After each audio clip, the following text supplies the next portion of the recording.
할렐루야. 메릴랜드 선교교회 온라인 예배에 오신 여러분을 주님의 이름으로 환영합니다. 이 시간 함께 세상의 헛된 신을 버리고 찬송가 322장 함께 하심으로써 하느님을 영과 진리로 예배합니다.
다 같이 기도하시겠습니다.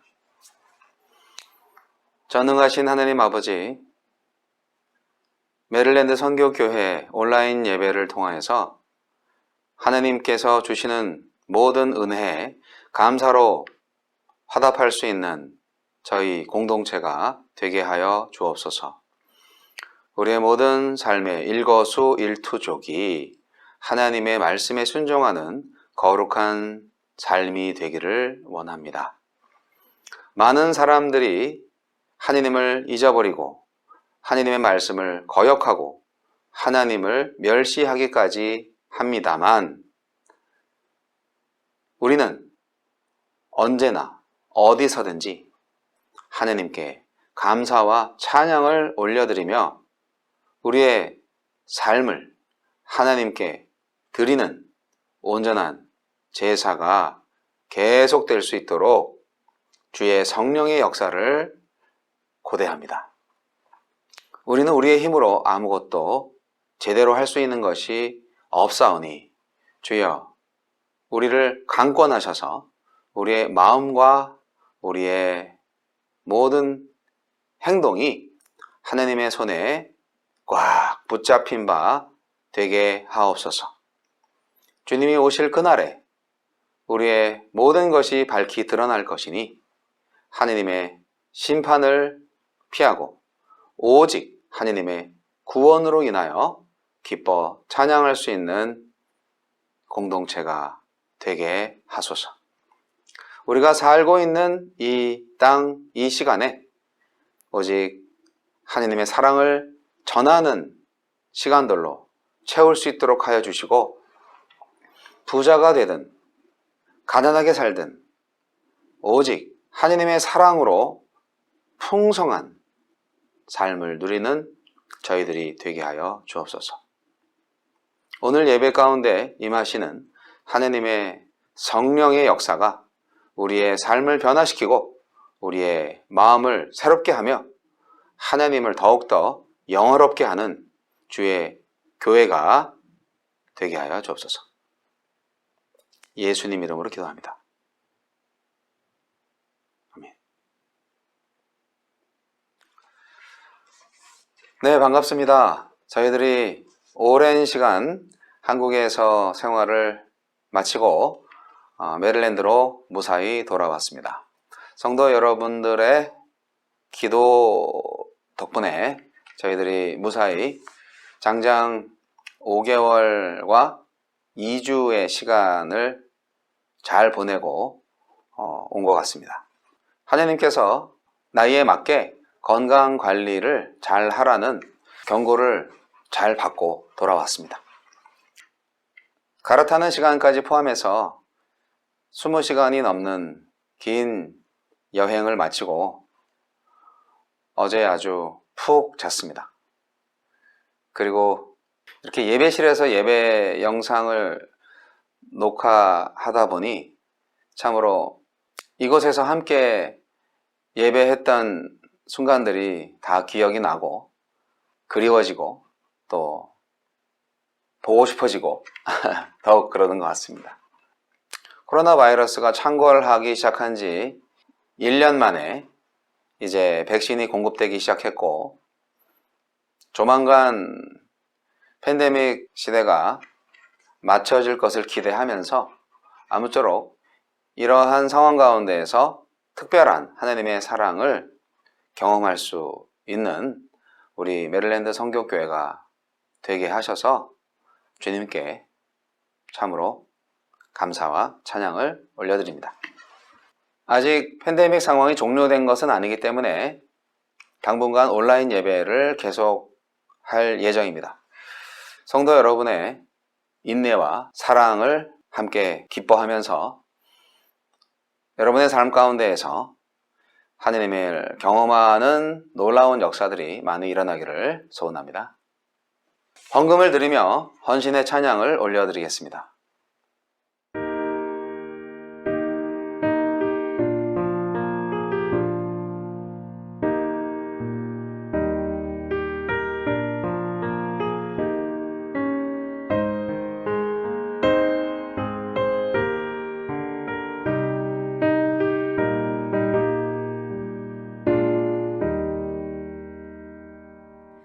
내 주여 뜻대로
헌금을 위해서 기도하시겠습니다. 온 세상 만물을 창조하신 하나님, 그 만물들이 다 주님의 것임을 인정하며 우리에게 주신 모든 물질적인 것들로 인하여 감사하며 하나님께 그 감사의 표시로 드리는 감사 예물과 11조와 그 밖의 모든 지정 헌금들이 하나님께 기쁨이 되기를 소원합니다. 우리가 주님께 예물을 바칠 때 그저 감사한 마음뿐입니다. 주여, 우리의 헌금과 헌신을 받으시고 하나님의 영화로운 모습을 목격할 수 있는 기쁨을 허락하여 주옵소서. 할 수만 있다면 하나님께서 허락하신 물질을 통해서 이 땅에 하나님의 온전한 나라가 세워지기를 소망합니다. 주여, 우리가 여기 있사오니 우리를 사용하여 주옵소서. 감사드리며 예수님 이름으로 기도합니다. 아멘. 오늘의 말씀은 시편 50편 1절로 23절 말씀, 시편 50편입니다. 전능하신 이 여호와 하나님께서 말씀하사 해 돋는 데서부터 지는 데까지 세상을 부르셨도다. 온전히 아름다운 시온에서 하나님이 빛을 비추셨도다. 우리 하나님이 오사 잠잠하지 아니하시니 그 앞에는 삼키는 불이 있고 그 사방에는 광풍이 불리로다. 하나님이 자기의 백성을 판결하시려고 위 하늘과 아래 땅에 선포하며 이르시되 나의 성도들을 내 앞에 모으라.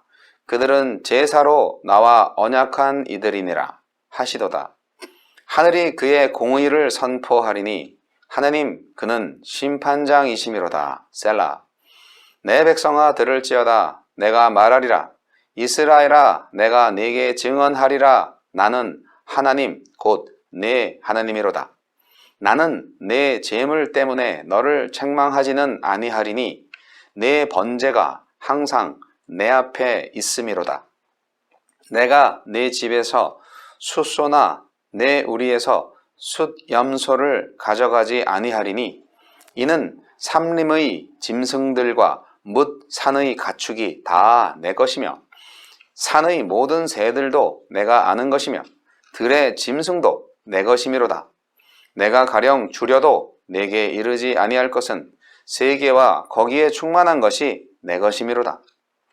내가 숫소의 고기를 먹으며 염소의 피를 마시겠느냐?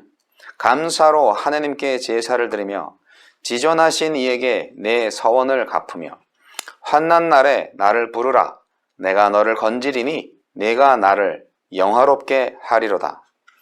악인에게는 하나님이 이르시되 내가 어찌하여 내 율례를 전하며 내 언약을 내 입에 두느냐? 내가 교훈을 미워하고 내 말을 내 뒤로 던지며 도둑을 본즉 그와 연합하고 간음하는 자들과 동료가 되며 내 입을 악에게 내어주고 내 혀로 거짓을 꾸미며 앉아서 내 형제를 공박하며 내 어머니의 아들을 비방하는도다. 내가 이 일을 행하여도 내가 잠잠하였더니 내가 나를 너와 같은 줄로 생각하였도다. 그러나 내가 너를 책망하여 내 죄를 내 눈앞에 낱낱이 드러내리라 하시는도다. 하나님을 잊어버린 너희여 이제 이를 생각하라. 그렇지 아니하면 내가 너희를 찢으리니 건질 자 없으리라. 감사로 제사를 드리는 자가 나를 영화롭게 하나니 그의 행위를 옳게 하는 자에게 내가 하나님의 구원을 보이리라. 아멘. 시편에는 아삽의 찬송시가 총 12편 수록되어 있습니다. 시편 73편부터 83편까지의 11편의 찬송시와 오늘의 시편 50편이 바로 그것입니다. 아삽은 누구인가요? 언약궤가 예루살렘으로 옮겨져 왔을 때 헤만, 에단과 함께 찬송하는 직무를 맡았던 레위 지파 사람이죠. 아삽은 다윗 왕 시대에 국립찬양대 인도자였고 지휘자였고 선견자였습니다. 다윗의 통치 때에 아삽의 아들들은 음악을 통해서 예언을 했습니다. 역대상 25장에 나와 있죠. 그 후에 그 자손들은 요시야 왕 아래에서 노래하는 자들로 나타나 있습니다. 역대하 35장에 기록되어 있습니다. 아삽의 시편을 보면 하나님께 대한 예배와 이웃에 대한 인간의 의무를 다루고 있습니다. 시편 50편은 특히 종교의 진리와 생명을 등한시하고 오직 외부적 의식만을 중요시하는 외식적인 태도에 대한 신랄한 공격으로 이루어져 있습니다. 아삽의 시대에 이스라엘 사람들이 성전에 가서 하나님을 예배할 때 예물을 드리는 것 자체만으로 자신의 의무를 다했다고 생각한 것 같아요. 그들은 습관적이고 형식적인 제사를 드렸고 갈급한 심령으로 하나님을 찾지는 않았습니다. 그 결과 그들은 형식주의에 빠지게 되었고 외적 규율에 지나친 관심을 지닌 나머지 영적인 본질을 외면하는 결과를 낳게 된 것이죠. 이러한 상황에서 아삽은 당시에 부패한 종교적 상황에 대한 아픔을 가지고 외식하는 종교 지도자들과 그 백성들을 향한 각성의 외침을 시적으로 형상화하고 있는 것입니다. 아삽의 시편에 의하면 하나님은 전능하신 분이고 전 우주적인 하나님이시고 모든 민족의 심판주이십니다. 아삽은 하나님의 심판 기준이 언약을 통한 하나님과의 교제에 달려있다고 묘사합니다. 하나님께서는 자신과 함께 언약을 맺으신 이스라엘 백성을 부르시고 복을 주십니다. 하나님의 출현은 악인에게는 심판의 시작이지만 반대로 의인에게는 고통의 끝입니다.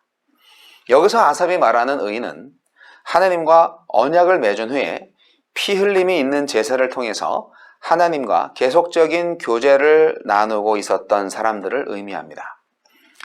단순히 외형적으로 참여하는 자들이 아니라 하나님과 내적으로 교통하는 진실한 언약 백성을 의미합니다. 구약시대 성도들은 하나님과의 지속적인 교제를 위해서 동물 희생의 제사를 드려야만 했습니다. 이것은 예수 그리스도의 희생과 죽음을 예표하는 것으로서 우리가 하나님과 교제할 수 있는 유일한 길이 바로 예수 그리스도임을 말해줍니다. 아삽은 형식적인 예배자들에 대해서 아주 신랄하게 비판합니다. 이스라엘 백성들은 종교적 의식에 대해서는 완벽했습니다. 항상 제물은 풍성했고 각종 절기들을 잘 지켰습니다. 그들의 표면적인 예배 행위에는 부족함이 없었습니다. 그러나 외부적 의식과는 달리 마음과 실생활은 영 딴판이었던 거죠. 하나님은 인간의 외모에 속지 않으시고 마음의 중심을 보시는 분입니다. 하나님은 형식적인 예배는 대단히 가증스럽게 여기는 분이십니다. 그러므로 아삽은 이스라엘 백성에게 올바른 제사법을 제시합니다. 그것이 무엇일까요? 네, 바로 감사로 드리는 제사입니다. 하나님은 감사로 드리는 제사를 기뻐하십니다. 또한 하나님께 대한 서원, 즉 하나님과의 엄숙한 약속을 이행하는 것을 제사의 핵심으로 말합니다. 하나님은 자발적으로 실천되는 제사를 기쁘게 받으십니다. 또한 마음을 찢고 통회하는 기도와 진실한 감사의 찬양을 원하시죠.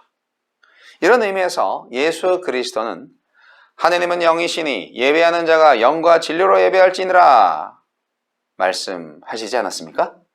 요한복음 4장 24절 말씀이요. 이렇게 예배는요, 무미건조한 예식이나 행사가 아니라 기쁨과 감사와 찬양이 넘치는 인격적 헌신입니다. 예배는 하나님만을 유일한 구원으로 여기고 환난날의 피난처로 인식하며 전 인격을 통하여서 끊임없이 그분과 교제하는 것입니다. 아삽은 당시 이스라엘이 가지고 있었던 잘못된 예배 개념을 바꾸었습니다. 그는 제물은 모두 하나님의 소유이다. 우리가 선심 쓰듯 그분께 드리는 게 무슨 의미가 있냐? 그리고 하나님은 영이시기 때문에 물질적인 제물과 함께 영적 헌신이 동반되어야 진짜 예물이 된다. 그 예물로서의 효력이 있다. 그러한 가운데 성도가 하나님께 기도하면 비로소 하나님께서 성도에게 구원을 베풀어 주신다. 그렇게 선포하고 있네요. 아삽은 공허한 의식주의에 빠져있는 이스라엘의 종교 생활에 대한 하나님의 책망을 전달하고 계속해서 이스라엘의 위선적인 생활 태도를 비판합니다. 악인은 외적으로는 믿음을 고백하고 하나님의 율례를 암송하며 언약을 들추어내지만 내적으로는 하나님을 무시하고 멸시하고 심지어 경멸합니다. 그들은 하나님을 사랑하는 사람들 속에 거하면서 함께 찬양하지만 내심으로는 완전히 다른 생각을 하고 있습니다. 그들은 경건을 말하면서도 하나님의 계명을 지키지 않고 도둑질, 간음, 거짓 증거를 일삼고 친형제를 공박함으로써 부모를 가슴 아프게 합니다. 아삽은 이스라엘의 도덕적 타락에 대해서 강력하게 책망하고 있는 것입니다. 참 슬픈 일입니다. 오늘날의 기독교 신앙과 교회의 모습도 이와 다르지 않기 때문입니다. 오늘 저는 아삽의 시편을 통해서 오늘날 이 세상에서 제일 슬픈 현실 3가지를 발견합니다. 이 세상에서 제일 슬픈 현실 첫 번째, 하나님께서 예배를 받지 못하신다. 시편 50편 8절로 13절까지의 내용을 잘 살펴보시기 바랍니다. 8절 말씀 보면 내가 너의 재물을 인하여는 너를 책망치 아니하리니 내 번제가 항상 내 앞에 있다 고 말씀하셨는데, 이 말씀을 다르게 생각하면 네가 드린 재물은 있으나 재물을 드리는 너 자신은 하나님께 드려지지 않았다는 말이 됩니다. 하나님은 하나님께 드리는 제물로 겨우 사시는 분이 아닙니다. 예배를 아무리 드려도, 아무리 많은 제물을 드려도 그 제물을 바치는 사람의 마음이 드려지지 않으면 아무 소용이 없습니다. 고로 신약에서 사도 바울이 이렇게 말하죠. 로마서 12장 1절 말씀, 그러므로 형제들아 내가 하나님의 모든 자비하심으로 너희를 권하노니 너희 몸을 하나님이 기뻐하시는 거룩한 산 제사로 드리라. 이는 너희의 드릴 영적 예배니라. 오늘날 세상에서 가장 슬픈 현실 두 번째는 하나님께서 원하시는 삶과 정반대로 살고 있다. 오늘 본문 16절로 20절 말씀을 다시 한번 살펴보시기 바랍니다. 본문 말씀에 악인의 정의는 말씀과는 정반대의 삶을 사는 사람, 혹은 하나님의 언약과 말씀을 잘 알고 있지만 하나님의 말씀을 무시하며 사는 사람, 그 사람이 바로 악인입니다. 하나님께 예배는 하지만 예배 중에 들은 말씀과 현실의 삶이 전혀 다른 삶을 살 때, 그것은 바로 가장 슬픈 일이 됩니다. 이사야의 시대를 다시 살펴보면요, 헛된 재물을 다시 가져오지 말라. 분향은 나의 가증이 여기는 바요. 월삭과 안식일과 대회로 모이는 것도 그러하니 성회와 아울러 악을 행하는 것을 내가 견디지 못하겠노라. 내 마음이 너희의 월삭과 정한 절기를 싫어하나니 그것이 내게 무거운 짐이라. 내가 지기에 곤비하였느니라. 너희가 손을 펼 때에 내가 눈을 가리고 너희가 많이 기도할지라도 내가 듣지 아니하리니 이는 너희의 손에 피가 가득함이니라. 고 이사야서 1장 13절로 15절은 말하고 있습니다. 참된 예배의 삶이 아닌 정반대의 삶을 살 때 그가 아무리 하나님께 예배해도 기도해도 듣지 않으십니다. 하나님은 그런 사람이 예배하고 기도할 때 눈을 가리고 듣지 않으신다고 하시네요. 오늘날 가장 슬픈 현실 세 번째는 하나님을 잊었다는 것입니다. 22절 말씀 읽어보겠습니다. 하나님을 잊어버린 너희여, 이제 이를 생각하라. 그렇지 않으면 내가 너희를 찢으리니 건질 자 없으리라. 무서운 말씀이죠. 하나님을 잊은 사람들의 선택과 결과는 사망과 영벌입니다. 이런 자를 하나님께서는 발기발기 찢어버리신다고 말씀하십니다. 하나님을 잊으면 생명을 잃어버리는 것입니다. 그렇습니다. 이 세상에서 가장 슬픈 일은 첫째, 하나님께 드리는 예배를 하나님께서 받지 못하셨다. 둘째, 하나님께서 원하시는 예배와는 정반대로 살고 있다. 셋째, 너희가 하나님을 잊었다. 입니다. 그렇다면 하나님으로부터 이런 슬픈 말씀이 들려지지 않게 하기 위해서는 어떻게 해야 할까요? 23절 말씀입니다. 감사로 제사를 드리는 자가 나를 영화롭게 하나니 그 행위를 옳게 하는 자에게 내가 하나님의 구원을 보이리라. 이 말씀은 두 가지 답을 제시하고 있습니다. 첫째, 감사의 제사로 하나님을 영화롭게 하라. 둘째, 바른 행실을 통해서 하나님과의 신뢰와 사랑의 관계를 늘 유지하라. 그렇습니다. 오늘의 결론의 말씀인데요. 참된 예배의 본질은 감사로 드리는 예배이고 거룩하고 정의로운 생활입니다. 코로나 시대에 우리는 지금 예배의 형식을 거의 갖출 수가 없게 되었습니다. 구약시대의 성전이라고 착각하게 했던 그 훌륭한 예배당에 가지 못하고 있습니다. 하나님께서 코로나 바이러스를 허락하셔서 우리의 형식적인 예배를 싹 중단시켜 버리셨습니다. 마음의 중심을 보시는 하나님께서 우리의 생활 속에 계십니다. 지금 여러분의 예배는 무엇입니까? 어떻게 예배하고 있습니까? 코로나 시대에 한국 사회는 각종 사이비 종교단체들의 실체를 알게 되었습니다. 또한 대면 예배를 고집하면서 형식주의에 치우친 교회의 민낯을 보게 되었습니다. 예배와 선교에 대한 깊고 새로운 이해의 필요성을 자각하게 되었던 것이죠. 코로나 시대에 우리는 자녀들과 깊은 대화를 나눌 수 있는 좋은 기회를 얻었습니다.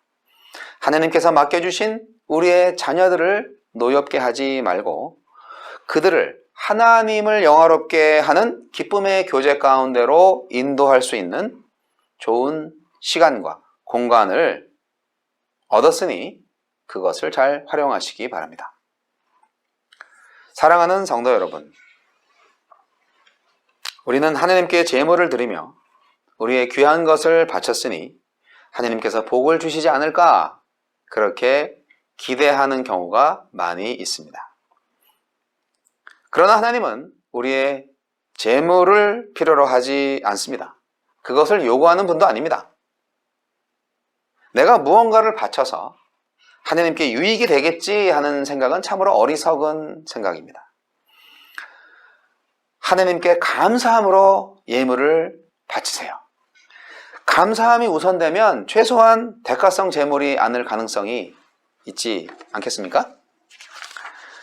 그리고 성도 여러분, 우리의 생활을 차근차근 돌아볼 수 있기를 바랍니다. 하나님이 죄에 대해서 즉시 징계하지 않으시고 유예기간을 두시며 참으시기 때문에 사람들이 오해할 때가 많습니다. 하나님이 자기를 기뻐하시기 때문에 징벌 대신 복이 온다고 착각하는 것이죠. 특히 하나님의 말씀을 잘 안다고 생각하는 사람들이 이런 착각에 빠지기 쉽습니다. 그러나 많은 경우에 그것은 자기 욕심에서 나온 것이고요. 하나님의 뜻과 정반대일 경우가 많습니다. 훗날 하나님이 우리의 잘못한 모든 것을 우리의 눈앞에 펼쳐놓고 그 책임을 물으실 때 우리는 아무 변명도 못할 것입니다. 우리는 행위대로 심판받습니다. 계절의 순환은 어김없이 계속됩니다. 성실한 농부는 벌써부터 이른 봄을 준비합니다. 자연의 위력 앞에 인간은 무력하고 양심과 도덕을 저버린 인간은 혼돈을 야기하기도 합니다. 하나님을 믿는 신자들도 이런 세상에서 살아갑니다. 그래서 하나님은 형통할 때는 기뻐하고 곤고할 때는 생각하라. 그렇게 말씀하십니다. 일본의 미우라 아야코는 13년간 투병 생활 뒤에 남편과 함께 작은 잡화점을 운영하면서 살았습니다. 친화력이 좋았던 그녀의 가게는 문전성시를 이루었지만 그 때문에 주변의 다른 가게들이 문을 닫게 되었습니다. 어느 날 두 부부는 하나님이 주신 양지를 음지로 바꾸어 달라는 다소 황당한 기도를 합니다. 자신들로 인해서 다른 가게가 피해를 입게 된 것을 두고 예수 믿는 사람이 그렇게 해서는 안 되는 일이라고 생각했기 때문입니다. 하나님, 소중한 이웃과 사랑의 줄이 끊어지는 일이 없게 해주세요. 사랑의 낙오자가 되지 않게 해주세요. 이렇게 기도를 드리고 나서 다음날 가게 물건을 3분의 1만 구비해 놓고 없는 물건을 찾는 사람이 오면 다른 가게로 보냈다고 합니다.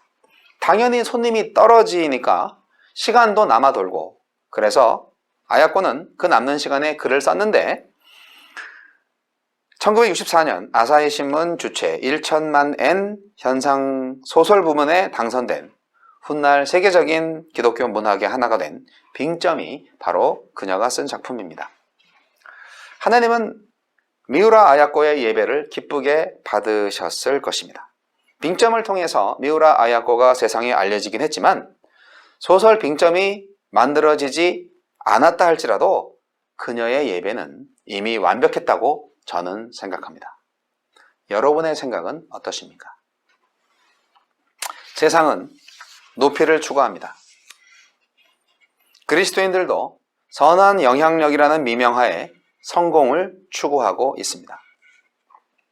그러나 높이 올라가는 것보다 더 가치 있고 풍성한 삶은 더 깊은 곳으로 이동하는 것입니다. 우리에게 필요한 삶은 자신의 내면을 살피고 다듬고 정화하는 삶이 아닐까요? 하나님께 감사로 제사를 드림으로 그분을 영화롭게 하며 옳은 행동으로 하나님의 구원을 목격하는 선교적 교회가 다 되시기를 주님의 이름으로 축원합니다. 기도하겠습니다. 하나님 아버지, 팬데믹 시대에 많은 사람들이 아우성을 치고 있습니다. 경제가 안 돌아가서 못 살겠다. 정부가 뭐 하는 거냐? 많은 사람들이 팬데믹 상황을 인하여 고통받고 그 고통을 책임지라고 누구에겐가 다른 사람에게 추궁하는 일들이 많이 벌어지고 있습니다. 많은 사람들이 분노하고 있습니다. 그래서 이유 없이 화를 당하는 사람들도 많이 있습니다. 그러나 이 모든 상황을 아시는 하나님, 우리의 고통과 우리의 어려움을 우리처럼 그대로 느끼시는 예수께서 우리를 구원하실 것을 기도합니다. 속히 코로나 시대를 넘어서서 진정으로 하나님을 예배하는 참된 교회가 세워지기를 소망합니다. 주여, 하나님을 온전히 감사함으로 예배하고 옳은 행동으로 하나님을 영화롭게 하며 구원을 이루어가는 우리 모두가 되게 하여 주옵소서. 지금은 우리 주 예수 그리스도의 은혜와 하느님 아버지의 극진하신 사랑과 성령님의 감화 감동 교통 역사하심이 감사로 제사를 드리며 우리의 선한 행동으로 말씀에 합한 행동으로 하느님의 구원을 이루고자 새롭게 결단하는 메릴랜드 선교교회 성도들 머리 위에와 원근 각처에서 주님의 이름을 드러내며 모든 사람들에게 하느님의 사랑을 전파하고 더 깊은 곳으로 가고자 하는 모든 하느님의 일꾼들 머리 위에 이제부터 영원까지 함께 하시기를 우리 구주 예수 그리스도 이름으로 간절히 축원하옵나이다. 아멘. 감사합니다.